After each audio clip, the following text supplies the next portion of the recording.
श्रीमद् भागवत में तो 11वें स्कंद में ये बात कही गई है कि दुर्लभो मानुषो देहो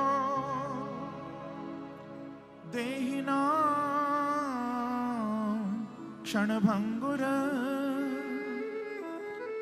तत्रापि दुर्लभं मन्ये वैकुंठ प्रियदर्शनम। भागवत में लिखा है सबसे ज्यादा दुर्लभ क्या? सबसे ज्यादा दुर्लभ है मानुषो देहो, ये मानव शरीर। इससे ज्यादा दुर्लभ और कुछ नहीं। और इस मानव शरीर में भी एक कमी है। देखो, ये दुर्लभ तो है, पर दुर्लभ के साथ साथ इसमें एक कमी है कि ये क्षण भंगुर है। क्षण भंगुर का अर्थ होता है ये जा रहा है। प्रेम से कहो श्री राधे। ये मानव शरीर दुर्लभ तो है, मिल भी गया, पर अब समस्या ये है कि ये रुक नहीं रहा, ये जा रहा है। आप कितना भी पकड़ना चाहो, कितना भी रोकना चाहो, पर ये रुक नहीं रहा, ये तो जा रहा है। ये हाथ नहीं आ रहा। देखो, आप सब त्रिवेणी मंदिर के इस पवित्र प्रांगण में बैठे हो बंधुओं। मैं तो भागवत भगवान से, प्रभु के चरणों में ये प्रार्थना करूंगा कि आप सबकी खूब दीर्घ आयु हो, आप खूब दीर्घ जीवी बनो, खूब आपका लंबा जीवन हो, स्वस्थ जीवन आपका हो। परंतु फिर भी देखो, दीर्घ जीवी तो हो सकते हैं, पर अमर नहीं हो सकते, जाना तो है नहीं। वो तो अकाट्य सत्य है। उस सत्य को तो कोई टाल नहीं सकता। एक दिन हम चले सैर को, दिल में कुछ अरमान थे। एक दिन हम चले सैर को, दिल में कुछ अरमान थे। एक तरफ थी बस्तियां, एक तरफ शमशान थे। एक दिन हम चले सैर को, दिल में कुछ अरमान थे। एक तरफ थी बस्तियां और एक तरफ शमशान थे। तभी पांव के नीचे हड्डी आई, उसके ये बयान थे, ऐ चलने वाले संभल के चल, हम भी कभी इंसान थे। हम भी कभी इंसान थे। प्रेम से कहो श्री राधे। भले हम शरीर को स्वस्थ रखें, वो भी बहुत जरूरी है। हमारे यहां तो कहते हैं ना, पहला सुख निरोगी काया, वो तो बहुत जरूरी है। एक समय था बंधुओं, जब व्यक्ति शरीर छोड़ता था, शरीर छूटता नहीं था। योग बल के द्वारा हमारे ऋषि मुनि शरीर छोड़ा करते थे कि बस हो गया, अब हम जाएंगे ऊपर। शरीर त्यागते थे योग के द्वारा। तो पहले योग से शरीर छोड़े जाते थे, पर योग बल धीरे धीरे कम होता गया, तो फिर समय आया कि भोग ने शरीर लेना शुरू कर दिया। व्यक्ति भोगी हो गया, भोग से शरीर जाने लगा। पर अब भोग भी इतना बढ़ गए हैं कि अब भोग भी नहीं, अब तो रोग शरीर ले रहे हैं। प्रेम से कहो श्री राधे। अब न योग रहा, भोग इतना बढ़ गया कि शरीर में रोग लग गया, रोगी हो गए। शास्त्र कहता है बंधुओं कि कम से कम चलो, भगवान ने जो ये अनमोल उपहार दिया है आपको, इस शरीर को तो संभालो अच्छी तरह। कम से कम अपने जीवन को, अपनी दिनचर्या को, अपने आचरण को ऐसा बनाओ कि शरीर स्वस्थ रहे। अपना भोजन, खाना पीना, उठना बैठना अच्छा रखो सब। बहुत से लोग कहते हैं महाराज जी हम तो बहुत भजन करते हैं। ठीक है, भजन करते हो, अच्छी बात है, पर भजन भी अच्छे से तभी कर पाओगे जब तन ठीक रहेगा। तन स्वस्थ नहीं तो भजन भी नहीं हो सकता, याद रखना। ये साधन है, साधन को ही बिगाड़ लिया तो क्रिया नहीं हो सकती अच्छे से। साधन को ठीक रखो, शुद्ध खाओ, पवित्र भोजन करो। और मैं तो कहूंगा भैया नियम लो, कम खाओ, प्रेम से कहो श्री राधे। कम खाओ, भोजन को सीमित रखो, जितना शरीर को जरूरत है, क्योंकि शरीर को जितना जरूरत है उतना तो हम एक बार में खा लेते हैं। बार बार जो प्लेट भरी जाती है ना, वो शरीर के लिए नहीं होती, केवल रसना के लिए होती है, केवल जिह्वा के लिए। अब बाकियों को तो फिर भी समझा दूं, पंजाबियों को कौन समझाए महाराज? पंजाब वालों को कौन समझाएगा? कुंज बिहारी, कुंज बिहारी, कुंज बिहारी। मैं तो स्वयं भी, जैसे भारत में तो कथाएं सब जगह होती रहती हैं, पर मेरी भी डाइट बिगड़ती है पंजाब जाके। ये पंजाब वाले नहीं मानते महाराज, कहते हैं अरे महाराज जी यहां आके अगर आपने मक्के की रोटी और सरसों का साग नहीं खाया तो आए क्या फिर पंजाब आप? चलो ठीक है, कभी कभार आप अच्छा भी भोजन कर लो, लेकिन अपना जो डेली रूटीन है उसमें आप जितना हो सके कम खाओ, शुद्ध खाओ। और बच्चों को भी अभी से ऐसी आदत डालो, क्योंकि मैं आजकल देखता हूं माता पिता को, वो बच्चों के बहाने खाते हैं महाराज। अरे महाराज जी क्या करें, बच्चे नहीं मानते कि तुम नहीं मानते? बच्चों की हैबिट बिगाड़ने वाले तो तुम लोग हो। उनको ये जंक फूड की, फास्ट फूड की आदत डाली किसने? चलो महीने में एक आध बार कुछ बच्चों का मन हो तो उनको खिला दो, बट भैया हमारे ग्रंथ तो यही कह रहे हैं, सुख की शुरुआत जीवन में होगी तो शरीर से ही होगी, याद रखना। अगर शरीर ठीक है तो संसार में भी अच्छे से काम करोगे और भजन भी अच्छे से होगा। शरीर को स्वस्थ रखो, ये सूत्र है, क्योंकि ये वैसे भी जा रहा है। पर अब ऐसी ऐसी बीमारियां लग गई कि महीनों हॉस्पिटल में पड़े हो तो वो जीना भी क्या जीना है फिर। जहां तक हो सके बचाओ अपने आप को, थोड़ा फिजिकल वर्क भी ज्यादा करो, सारा दिन बैठे मत रहो। भजन करने बैठा करो, बाकी थोड़ा चलते फिरते रहो, मूव करते रहो। आजकल तो कहते हैं ना, चेयर इज द किलर। जितना बैठोगे उतना बीमारियां लगेंगी। थोड़ा मूव होते रहो, चलते रहो।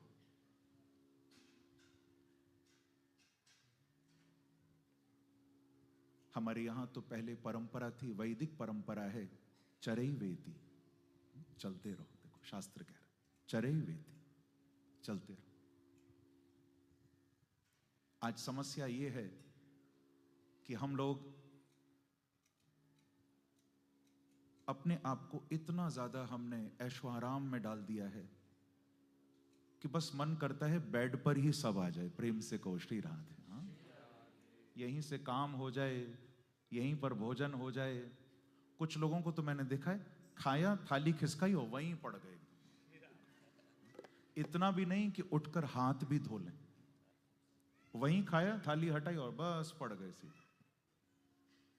भैया ये तो एक पशु भी नहीं करता, तुम तो इंसान बन के आए हो। पशु भी खाकर थोड़ा बहुत घूम लेता है। प्रेम से कहो श्री राधे। ऐसा जीवन मत बनाओ अपना, शरीर को स्वस्थ रखो। आज देखो, और तो ठीक है 4 दिन से कथा सुन रहे हो, आज चौथा दिन है। जो बात अच्छी लगी हो तो उसको अपनाना। हमने भजन की, साधन की तो इतनी बातें सीखी, पर आज मैं सबको कहूंगा, हमारे युवाओं को, बच्चों को भी मैं कहूंगा कि आज यहां से एक संकल्प मेरे कहने पर लेकर जाना कि जीवन में जितना हो सके अपने आप को स्वस्थ रखने का प्रयास करना। स्वस्थ जीवन जी, चाहे आप स्ट्रेंथ ट्रेनिंग करो, कार्डियो करो, योग करो, डाइट का ध्यान रखो, कुछ भी करो, पर स्वस्थ जीवन जियो, उससे बढ़कर कुछ नहीं। स्वस्थ रहोगे तो भजन कर पाओगे। शरीर स्वस्थ रहने से एक शुरुआत होती है सुधार की। बंधुओं, हमारे परम आचार्य रसिक सम्राट स्वामी श्री हरिदास जी महाराज, मालूम है जब स्वामी जी वृंदावन में भजन करते थे तो बिहारी जी को तो 56 भोग लगाते थे कि उत्तम भोग लगाए मोर मरकट तिम पोषे। बांके बिहारी जी को तो 56 भोग लगाते थे स्वामी जी, और अपने लिए केवल एक मुट्ठी चना खाकर वृंदावन में साधना करते थे। प्रेम से कौष्टी राधे, केवल थोड़े से चने बस। बोले प्रभु भोग आपके लिए हैं, भोग आप लगाओ, हमको तो इतना मिल जाए प्रसाद वो ही बहुत है। केवल थोड़े से चने खाकर स्वामी जी भजन करते थे वृंदावन। श्रीमद् गीता जी में, भगवत गीता में ना, भगवान कृष्ण ने कहा है जितम सर्वम जिते रसे। श्री कृष्ण कहते हैं जिसने इसको जीत लिया, रसना को, उसने सबको जीत लिया। जिसने स्वाद को जीत लिया उसने सब कुछ जीत लिया। तो जिह्वा पर थोड़ा सा हम कंट्रोल करें। और आजकल तो मैं देखता हूं, देखो बुरा नहीं मानना, आजकल तो मैं देखता हूं ये खाने में तो मीठा बहुत अच्छा लगता है पर बोलने में मीठा अच्छा नहीं लगता बिल्कुल भी। हाँ, खाने में तो चकाचक चाहिए, हाँ? बादाम का हलवा रोज चाहिए महाराज, लेके आओ रसगुल्ले, गुलाब जामुन, पर गजब की बात है कि मीठा खाते हैं पर मीठा बोलते नहीं। भागवत कह रही है बंधुओं, अगर मीठा खाने का शौक है तो थोड़ा बोलना भी शुरू कर दो। देखो मेरी अपनी बात है, ये कोई इस पर कोई रिसर्च नहीं हुआ, कोई साइंटिफिक बात नहीं है, पर मुझे कभी कभी लगता है आजकल ये रोग बढ़ गया ना, डायबिटीज, शुगर, मुझे लगता है ये इसीलिए बढ़ रहा है क्योंकि मीठा जा तो रहा है अंदर पर निकल नहीं रहा है यहां से। प्रेम से को श्री राधे। मीठा अंदर तो खूब जा रहा है पर यहां से बाहर नहीं आ रहा। अरे भाई खाते हो तो बोलो भी ना, बोलते क्यों नहीं? हे जिह्वे रस सारज्ञे मधुरम किम न भाषसे, मधुरम वद कल्याणी सर्वदा मधुर प्रिय। किसी संत ने जिह्वा को कहा कि अरे जिह्वा, तुझको मीठा खाना तो इतना पसंद है, सारा दिन मीठा मीठा मीठा चाहिए, तो जब मीठा खाने में इतना पसंद है तो फिर बोलती क्यों नहीं मीठा?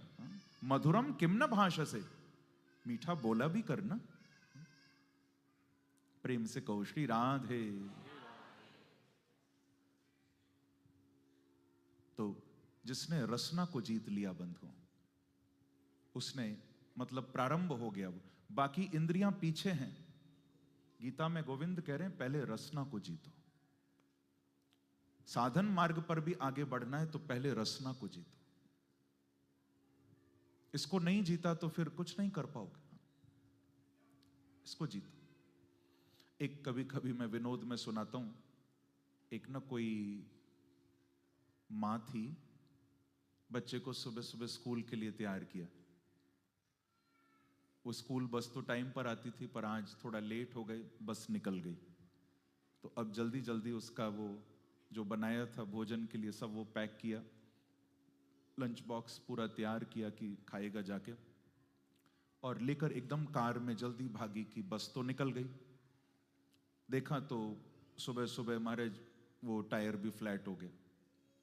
बेचारी बहुत परेशान, अब पब्लिक ट्रांसपोर्ट में बैठी, स्कूल बस निकल गई, अपनी कार भी खराब, बहुत परेशान। कभी कभी ऐसा होता है। तो अब जो किसी बस में जब जाके बैठी, मन में आ रहा था कि आज मैंने थोड़ा गलती कर दी, इतना लेट हो गई, उठ नहीं पाई, कुछ खा भी नहीं पाए, अभी स्कूल में खाए ना खाए बच्चा है। तो उस माँ ने वहीं वो बॉक्स खोला, बच्चे को कहा बेटा देख, टाइम मिले ना मिले थोड़ा सा यहीं खा ले। उसने गरम गरम हलवा बनाया था। बोली बेटा देख थोड़ा सा खा ले। वो बोला माँ रख दो, मैं स्कूल में खाऊंगा। बोली नहीं नहीं बेटा, थोड़ा सा यहाँ खा ले, बाकी स्कूल में खाना, थोड़ा सा खा ले। बोले नहीं माँ, मैंने मना किया ना, लेट हो गए, मैं जाके स्कूल। तो बच्चे को डराने के लिए उसने कह दिया बेटा देख खा ले थोड़ा, नहीं तो वो बगल सीट में अंकल बैठे ना, उनको दे दूंगी। अंकल की नाक में पहले ही हलवे की खुशबू पहुंच गई थी। वो तो बॉक्स खोलते ही अंकल समझ गया था कि कुछ आया है। अब मां बार बार बोले बेटा देख, एक चम्मच खा ले, मेरे हाथ से खा ले, नहीं तो अंकल को दे दूंगी। बार बार कहे, बच्चा खाए ही ना। बच्चा बार बार मना करे, मैंने कह दिया मां आप रख दो, मैं स्कूल में खाऊं। बोले बेटा देख, एक चम्मच खा ले, नहीं तो अंकल को दे दूंगी। बड़ी देर हो गई, अंकल से रहा नहीं गया। थोड़ी देर में अंकल उठ के आया, बोला बहन जी आपको जो डिसीजन लेना है जल्दी लो, आपके हलवे के चक्कर में मैं 2 स्टॉप आगे आ गया हूं। बोलो बांके बिहारी लाल। बोले आपके चक्कर में बार बार कहती हूँ अंकल को, अरे देना हो तो दो मुझे। जितम सर्वम जिते रसे, रसना को नहीं जीत पाता व्यक्ति। एक कोई संत के पास कोई सज्जन गए, बोले महाराज जी ये बताओ, ये भगवान कैसे वश में आए? क्या पूछा? कौन? भगवान कैसे वश में? संत मुस्कुराए, बोले बेटा पहले ये बता, क्या तेरे बच्चे तेरे वश में हैं? बोला कोई मेरी बात नहीं सुनता। बोले पत्नी वश में है? बोले वो तो बिल्कुल आउट ऑफ कंट्रोल है। अच्छा चल, तेरी जिह्वा तेरे वश में है? बोले बिल्कुल नहीं, मैं तो मना करता हूं फिर भी मांगती है रोज खाने को, आज ये चाहिए कल वो चाहिए। अच्छा तेरे हाथ पैर तो तेरे वश में होंगे? बोले बिल्कुल भी नहीं, ये मुझे जहां ले जाते हैं मैं वही करता हूं। तो अंत में पूछा कि बेटा मन तो वश में होगा? बोले गुरुजी मन ही तो बिल्कुल भी वश में नहीं है। संत ने कहा अब बता, कोई तेरे वश में नहीं और तू भगवान को वश में करना चाहता है? बेटा तू खुद से प्रारंभ कर, पहले अपने आप को वश में कर ले, उसी दिन बांके बिहारी भी तेरे वश में हो जाएंगे। तू साधना करना चाहता है, भगवान को पाना चाहता है और तेरा खुद पर कंट्रोल नहीं है, तू पहले अपने आप को वश में कर, तभी भजन के मार्ग पर तू आगे बढ़ पाएगा। तो बंधुओं, कहने का अभिप्राय, ये भागवत कह रही हैं कि मानव शरीर दुर्लभ है और दुर्लभ के साथ साथ ये क्षण भंगुर भी है। ये निकल रहा है हाथ से, ये समय किसी के लिए ठहर नहीं रहा, जा रहा है। एक संत ने तो बड़ा सुंदर कहा कि जीवन में हर पल जियो, अंतिम पल ही मान।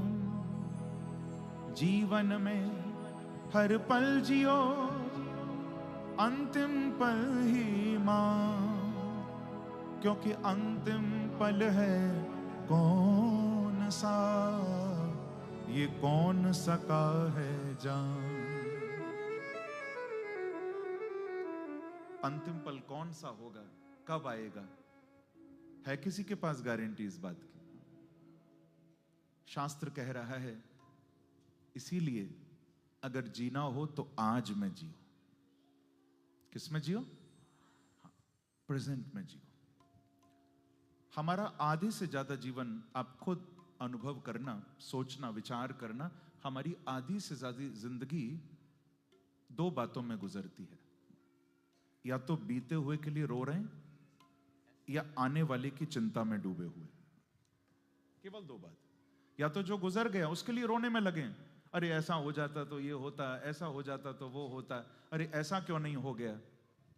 या तो गुजरे हुए समय के लिए बस रो रहे हैं, या आने वाले कल की चिंता में डूबे हुए हैं कि कल कहीं ये ना हो जाए, कल कहीं वो ना हो जाए। पर भागवत कह रही है, मेरे बांके बिहारी कह रहे हैं, भैया न गुजरे हुए के लिए रो, न आने वाले की चिंता करो। अगर आज में जीने लग जाओगे तो जीवन आनंद से गुजर जाएगा। जीना हो तो आज में जियो। आज क्या हो रहा है, जिसने आज नहीं सुधारा उसका आने वाला कल कभी नहीं सुधर सकता। आज में जियो। आज आप कहां स्टैंड कर रहे हो, आज कहां खड़े हो, उसको देखो।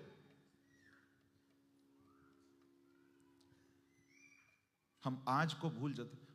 सच पूछो तो हम इसीलिए जीवन जी ही नहीं पा रहे, क्योंकि हम आज में नहीं हैं। आज में हो तो जियो। तभी तो मुझे कहना पड़ता है, प्यारे गंवाने से पहले ना थोड़ा कमाना सीख लो। गंवाने से पहले थोड़ा कमाना सीख लो, और रिश्ते बनाने से पहले थोड़ा निभाना सीख लो। गंवाने से पहले थोड़ा कमाना, क्योंकि कई बार बिना मेहनत के बहुत कुछ मिल जाता है ना, तो हमको जो पाया है उसकी भी कीमत नहीं समझ आती। मेहनत करो। गंवाने से पहले थोड़ा कमाना सीख लो, रिश्ते बनाने से पहले थोड़ा निभाना सीख लो, कुछ बोलने से पहले थोड़ा सुनना सीख लो, कुछ लिखने से पहले थोड़ा समझना सीख लो, रोने से पहले थोड़ा हंसना सीख लो, और मरने से पहले थोड़ा जीना तो सीख लो प्यारे, तो आनंद आएगी।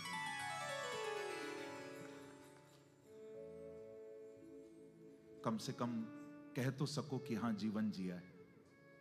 जीना तो सीखो। और मैं आपको इस बात की गारंटी दे रहा हूं बंधुओं, अगर अपने जीवन की गाड़ी को प्रभु के भरोसे आगे बढ़ाओगे, भगवान को भी साथ रखोगे, ईश्वर के सहारे, शास्त्रों के सहारे अगर आप जीवन को आगे बढ़ाओगे, भजन के सहारे, गुरु मंत्र के सहारे अगर जीवन को आगे बढ़ाओगे, तो नोट कर लेना मेरी बात को, आपका जीवन तो उत्सव बनेगा ही बनेगा, आपकी मृत्यु भी महोत्सव बन जाएगी जब दुनिया से जाओगे। और नहीं तो आए भी रोते रोते और जाओगे भी रोते रोते।